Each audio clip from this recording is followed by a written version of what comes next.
მოგესალმებით, მე დიდხანს არ შეგაწყდეთ თავს.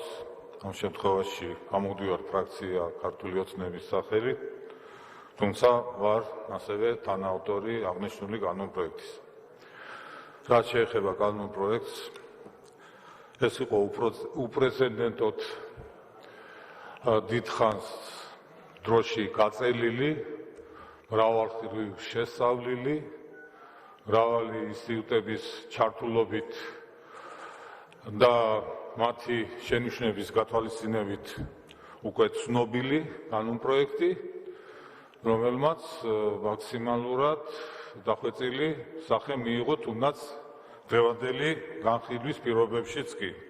რაც შეეხება კრიტიკას იმისას, რომ ახლაც კი მიმდინარეობს შეჯერება, ეს არის თუნდაც ამისი დადასტურება, რომ ჩვენ წავედით იმ გზით, როდესაც გავითვალისწინეთ როგორც ქვეყნის შიგნით არსებული ბიზნეს წრეების, კომერციული ბანკების და სხვა ინსტიტუტების შენიშვნები და წინადადებები, ასევე საერთაშორისო ინსტიტუტების წინადადებებიც და მაქსიმალურად იქნა ასახული და მიმდინარეობს ეხლაც მათი ასახვა წარმოდგენილ კანონპროექტში.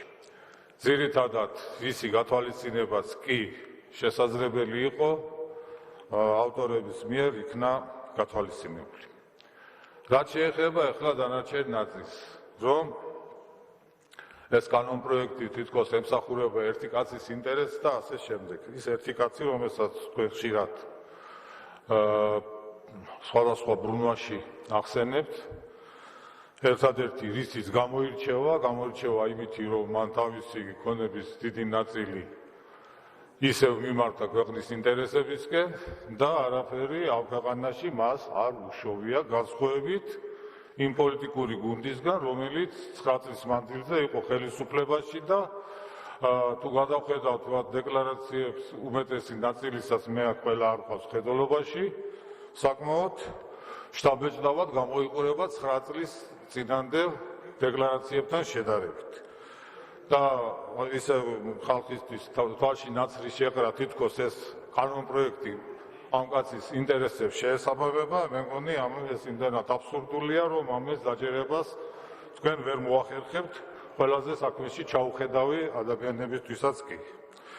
ეხლა რაც შეეხება ვისი მდგომარეობა უარესდება ამ აღნიშნული კანონპროექტით. აღნიშნული კანონპროექტით ხდება მხოლოდ ერთი რაღაც. ეროვნული ბანკის საქმიანობა ხდება გამჭვირვალე. აქ ამდის არის მხოლოდ ერთი კაცის ნება-სურვილზე დამყარებული, ვინ იქნება ზედამხედველობის სააგენტოს თუ სამსახურის უფროსი, რა შეისწავლიან ისინი, რას მიუტანენ მას და ამ შესწავლის შედეგებზე რა გადაწყვეტილებას მიიღებს და მასეა დამოკიდებული, ვინ იქნება ინფორმირებული აღნიშნული ამ შესწავლის შედეგად.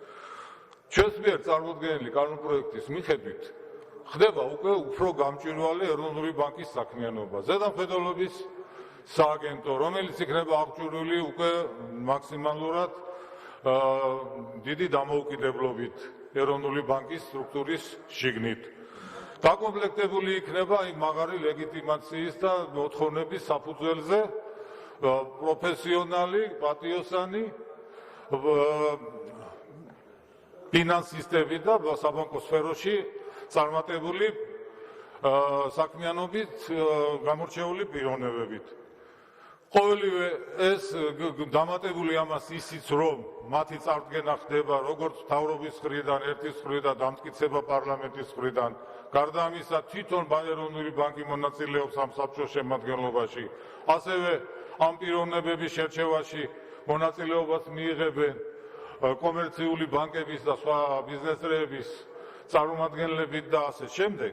ყოველივე ეს იძლევა იმის გარანტიას, რომ ეს ეროვნული ბანკის საქმიანობა ამ კანონის მიღების შემდეგ იქნება მაქსიმალურად დობით აღჭურვილი და რომელიმე ერთი კაცის ნება-სურვილზე ვეღარ იქნება დამოკიდებული ვერც ლარის კურსის რყევა და თუ იქნება ეს რყევა და იქნება ეს ობიექტური, ასეთი დობით აღჭურვილი საბჭოს მიერ იქნება ეს მოსახლეობისთვის, საზოგადოებისთვის მიწოდებული.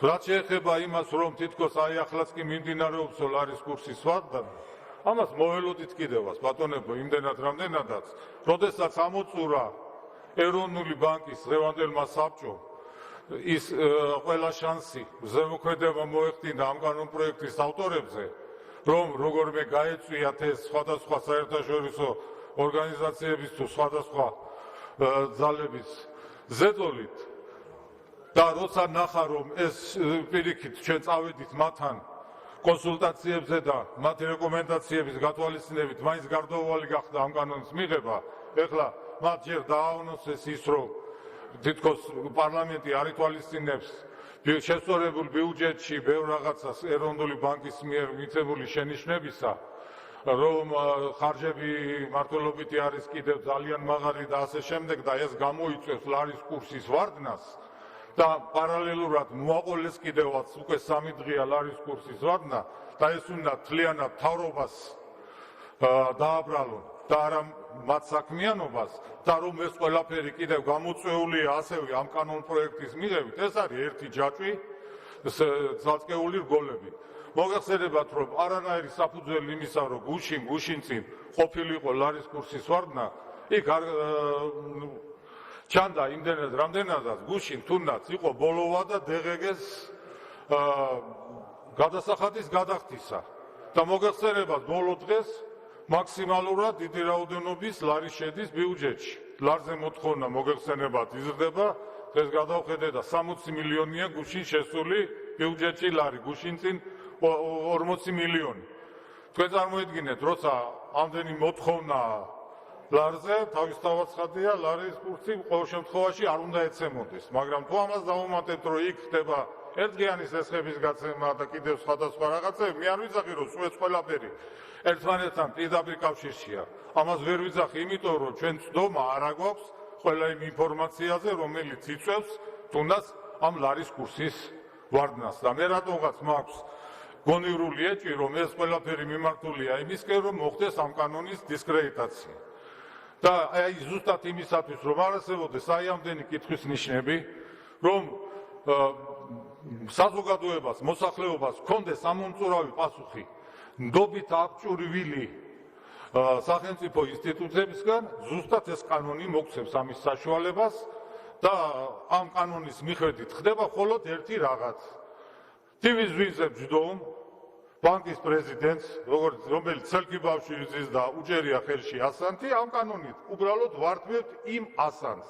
იმდენად, რამდენადაც იქიდან მისი ჩამოსვლა თავის დროზე პატივისცემულმა ჩვენმა აი თქვენს მიერ მრავალჯერ გალანძღულმა ბატონმა ივანიშვილმა თავის დროზე არ გააკეთა. აი ესა და მეტი არაფერი. რაც შეეხება ძალიან ვთქვათ ჩვენს კოლეგებს დროზე დაუჭიროთ ამ კანონპროექტს მხარი, მივიღოთ მესამე მოსმენითაც, რათა დროულად მოხდეს აღნიშნული სააგენტოს დაკომპლექტება კვალიფიციური ხალხით, რათა ამის შემდეგ ეროვნული ბანკის საქმიანობა გახდეს უფრო გამჭვირვალე, უფრო ნდობით აღჭურვილი და მიიღოს სახელმწიფოებრივად მოტივირებული გადაწყვეტილებები და არა რომელიმე პოლიტიკური ჯგუფის სამსახურში დარჩეს, როგორც ის დღესაა. მადლობთ ყურადღებისათვის.